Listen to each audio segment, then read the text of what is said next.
Global media ने declare कर दिया है, इंडिया जिम्मेदार है। अल जजीरा से लेकर ग्लोबल टाइम्स तक सब एक ही सुर में बोल रहे हैं कि इंडिया अपने बैकयार्ड में अपने ही मेहमान की हिफाजत नहीं कर सकता। इंटरनेशनल हेडलाइंस चीख रही हैं कि ईरान की शिप पर हमले के इनडायरेक्ट आरोपी इंडियंस हैं, क्योंकि उनका कहना है कि जब ये शिप इंडिया के इनवाइट पर आया तो हमारी नाक के नीचे अमेरिकन सबमरीन ने इसे टॉर्पेडो से कैसे उड़ा दिया। क्या इंडिया ने दोस्ती में धोखा दिया या हमारी स्ट्रैटेजिक पावर सिर्फ एक दिखावा है? आज लेट पर इस सी एट्रोसिटी के बारे में वो बताते हैं जो ग्लोबल मीडिया नहीं बता रहा। 4 मार्च 2026 श्रीलंका के गाले नेवल बेस से महज 1 घंटे की दूरी पर एक भयानक विस्फोट होता है। ईरान का वॉरशिप आइरिस डेना समुद्र में समा जाता है।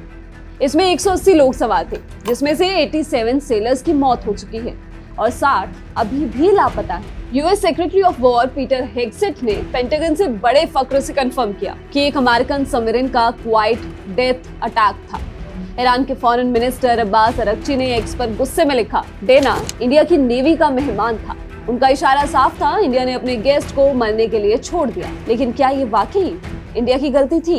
इस कंट्रोवर्सी की जड़ है मिलान नेवल एक्सरसाइज। 16 से 25 फरवरी तक आइरिस डेना विशाखापट्टनम में था। इनके सेलर्स ने हमारे राष्ट्रपति के सामने परेड की थी। ग्लोबल मीडिया इस बात को पकड़ कर बैठा है, लेकिन सच ये है कि आइरिस डेना 25 फरवरी को ही इंडिया की टेरिटोरियल वाटर्स छोड़ चुका था। जब 28 फरवरी को इजराइल ईरान जंग शुरू हुई, तब ये शिप हमारी रीच और जुरिडिक्शन से बाहर था। एक बार जब कोई शिप इंटरनेशनल वाटर्स में दाखिल हो जाए तो उसकी सुरक्षा की जिम्मेदारी उसके अपने फ्लैग ईरान की होती है, ना कि होस्ट कंट्री की। तो फिर इंडिया पर उंगली क्यों? अब आते हैं उस सच पर जिसे ग्लोबल मीडिया छुपा रहा है। आइरिस डेना इंडिया के EEZ एक्सक्लूसिव इकोनॉमिक जोन में बिल्कुल सेफ था। जब वो श्रीलंका के EEZ में दाखिल हुआ तो उसमें इंजन की दिक्कत आई। श्रीलंका के एक मेंबर ऑफ पार्लियामेंट के मुताबिक आइरिस डेना ने गाले पोर्ट पर डॉक करने की परमिशन मांगी थी, लेकिन श्रीलंकन अथॉरिटीज ने उसे 11 घंटे तक इंतजार करवाया। गाले से महज 40 नॉटिकल माइल दूर वो शिप एक सिटिंग डक बना रहा।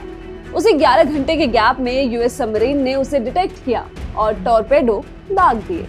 ये सीधा सीधा श्रीलंकन अथॉरिटीज की चूक है, लेकिन इल्जाम इंडिया पर लगाया जा रहा है। ग्लोबल मीडिया कह रही है कि इंडिया चुप था, लेकिन 4 मार्च की सुबह जैसे ही डिस्ट्रेस कॉल मिला, इंडियन नेवी एक्शन में आई। इंडियन नेवी ने तुरंत मैरिटाइम पेट्रोल एयरक्राफ्ट भेजे और शाम तक INS तरंगिनी और INS इक्शक जैसे शिप्स को रेस्क्यू मिशन में लगा दिया गया। और देखिए कॉन्ट्रास्ट, अगले ही दिन एक और ईरानियन वेसल आयरिस बुशेर ने भी इंजन फेलियर की वजह से मदद मांगी।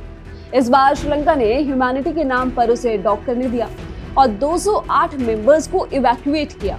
एक को मौत मिली, दूसरे को पनाह। इसमें एक और सबसे बड़ा और खतरनाक पॉइंट है डेटा शेयरिंग।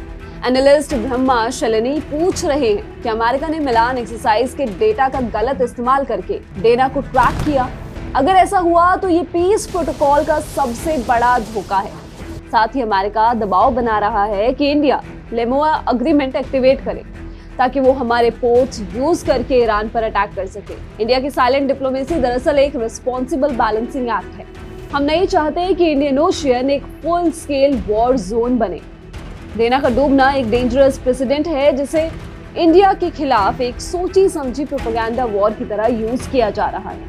अमेरिका ने टॉर्पेडो चलाए, श्रीलंका ने पोर्ट मना किया, तो फिर इसका जिम्मेदार इंडिया कैसे बना? आप बताइए कमेंट्स में अपनी राय और लेयर को सब्सक्राइब कीजिए।